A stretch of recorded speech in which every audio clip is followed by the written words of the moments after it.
नमस्कार दोस्तों, स्वागत है आपका विजन आरएस यूट्यूब चैनल पर। आज के इस वीडियो में हम बात करने वाले हैं 17 मई से संबंधित महत्वपूर्ण करंट अफेयर्स के प्रश्न उत्तरों के विषय में। डेली करंट अफेयर्स से संबंधित सभी वीडियोस की पीडीएफ फाइल दिए गए टेलीग्राम चैनल पर लिंक के रूप में आपको मिल जाएगी। साथ ही इस वीडियो के अंत में आपको एक अभ्यास प्रश्न दिया जाएगा जिसका उत्तर आपको कमेंट बॉक्स में देना है। तो बात करते हैं आज के पहले प्रश्न के विषय में। वोकल फॉर लोकल शब्द का प्रयोग किस अभियान के लिए किया गया है? प्रश्न के विकल्पों में है आत्मनिर्भर भारत अभियान, समुद्र सेतु अभियान, वंदे भारत मिशन तथा मेक इन इंडिया। तो इस प्रश्न का जो सही उत्तर है वो है आत्मनिर्भर भारत अभियान। अभी हाल में प्रधानमंत्री जी ने एक अपने भाषण में आत्मनिर्भर भारत अभियान की शुरुआत की। उस अभियान के तहत लोकल अर्थात स्वदेशी, अपने स्वदेशी घरेलू उद्योग या फिर उनके द्वारा उत्पादित किए सामान का उपयोग करने के बारे में उन्होंने आह्वान किया। प्रश्न के विकल्पों में है समुद्र सेतु अभियान। इस अभियान के तहत विदेशों में फंसे भारतीयों को जलीय मार्ग से वापस अपने देश में लाना था। वंदे भारत मिशन, वंदे भारत मिशन का मकसद था कि हवाई मार्ग से विदेशों में फंसे कोरोना वायरस के चलते जो अपने प्रवासी भारतीय हैं उनको अपने देश में वापस लाना था। तथा मेक इन इंडिया, ये एक प्रकार का स्वदेशी मूवमेंट था जिसकी शुरुआत 25 सितंबर 2014 को की गई। इसके तहत विदेशी निवेश को भारत में आकर्षित करना, इससे यहाँ के लोगों को रोजगार मिल पाएगा और विदेशों से आने वाला इन्वेस्टमेंट भी भारत में बढ़ेगा। प्रश्न संख्या 2, निम्न में से किस नदी के किनारे हर्बल प्रोडक्ट कॉरिडोर बनाया जाएगा? तो प्रश्न के विकल्पों में है यमुना नदी, गंगा नदी, चंबल नदी और कावेरी नदी।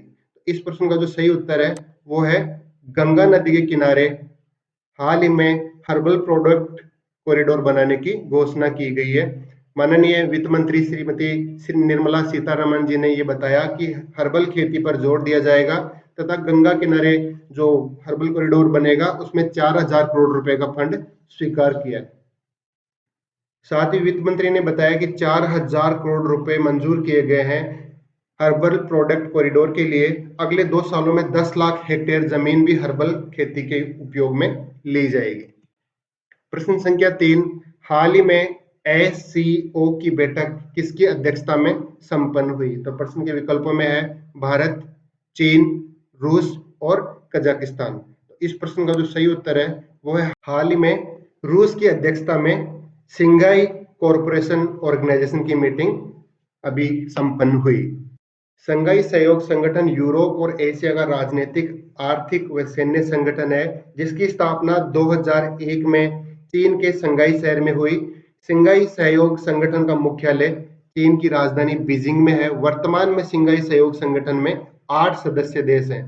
8 सदस्य देश है, इनका नाम ध्यान रखना अनिवार्य है। इन सदस्य देशों में है, आप देख सकते हो चार्ट में, चाइना, कजाकिस्तान, किर्गिस्तान, रसिया, तजाकिस्तान, उज्बेकिस्तान, इंडिया और पाकिस्तान। यहाँ पे 7 और 8 नंबर पे इंडिया और पाकिस्तान। भारत व पाकिस्तान को 24 जून 2016 को एससीओ अर्थात सिंगाई कॉरपोरेशन ऑर्गेनाइजेशन के सदस्य के रूप में शामिल किया गया। यहाँ पे आप देख सकते हो एससीओ के जो एम है वो है, इनमें पहला है रिजोल्व बॉर्डर इश्यूज अर्थात जो सिंगाई सहयोग संगठन के सदस्य राष्ट्र हैं उनकी सीमा से संबंधित जितने भी विवाद हैं उनको सोल्व करना, उनका समाधान करना।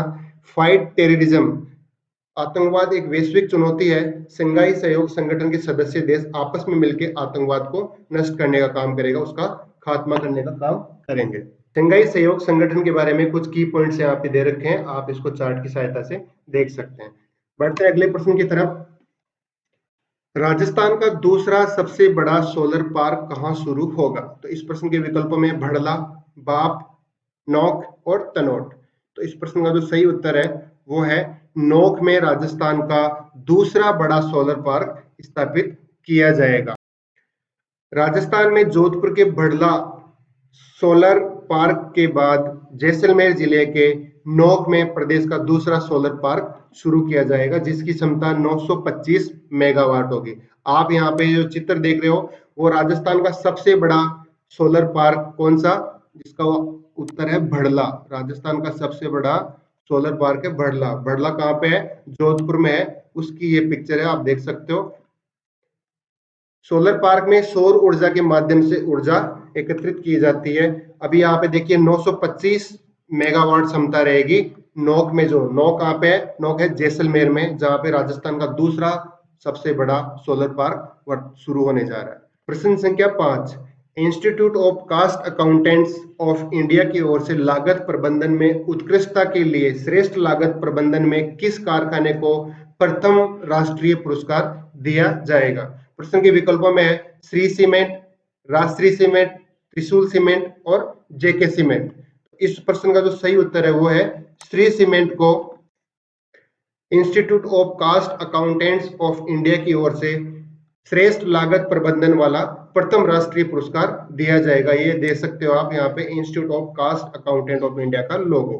देश में सीमेंट का सर्वाधिक उत्पादन होता है वो होता है राजस्थान में, तथा राजस्थान में सीमेंट का सर्वाधिक उत्पादन होता है वो होता है चित्तौड़गढ़ में। तो आपके सामने दो फैक्ट है, राजस्थान और चित्तौड़गढ़। राजस्थान अर्थात देश में सीमेंट का सर्वाधिक उत्पादन होता है वो होता है राजस्थान में।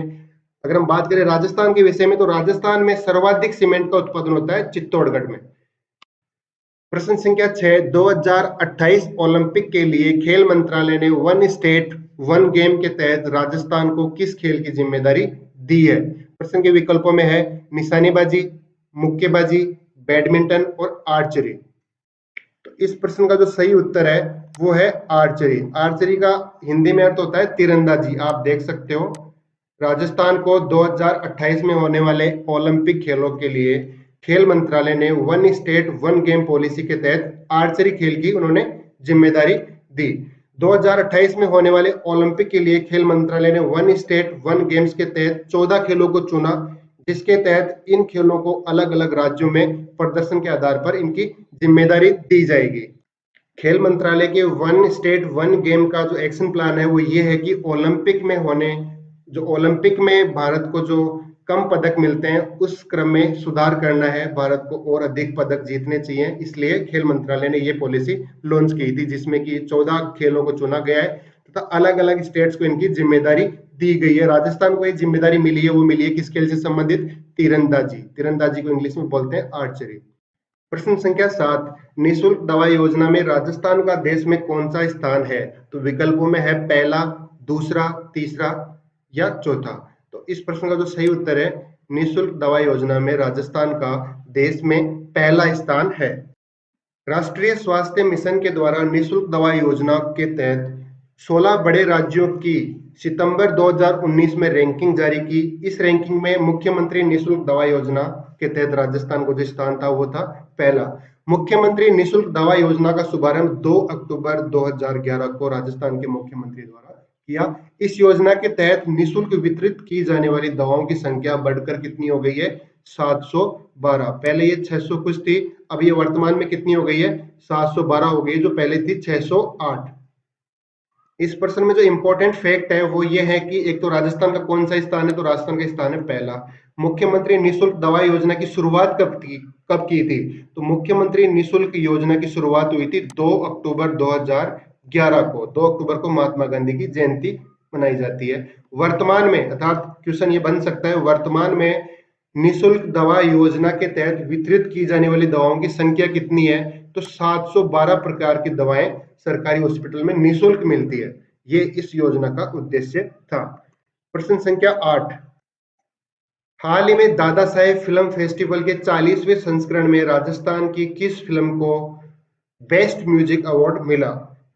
प्रश्न के विकल्प हैं टर्टल, चिड़ी बल्ला, जयपुर एक्टिविस्ट और राजपूताना। तो इस प्रश्न का जो सही उत्तर है वो है हाल ही में चिड़ी बल्ला को दादा साहेब फिल्म फेस्टिवल के 40वें संस्करण में राजस्थान की बेस्ट म्यूजिक अवार्ड मूवी का अवार्ड मिला। तो हाल ही में दादा साहेब फिल्म फेस्टिवल के 40वें संस्करण में राजस्थान की मूवी कौन सी मूवी थी? मूवी थी चिड़ी बल्ला, जिसको क्या मिला? बेस्ट म्यूजिक अवार्ड मिला।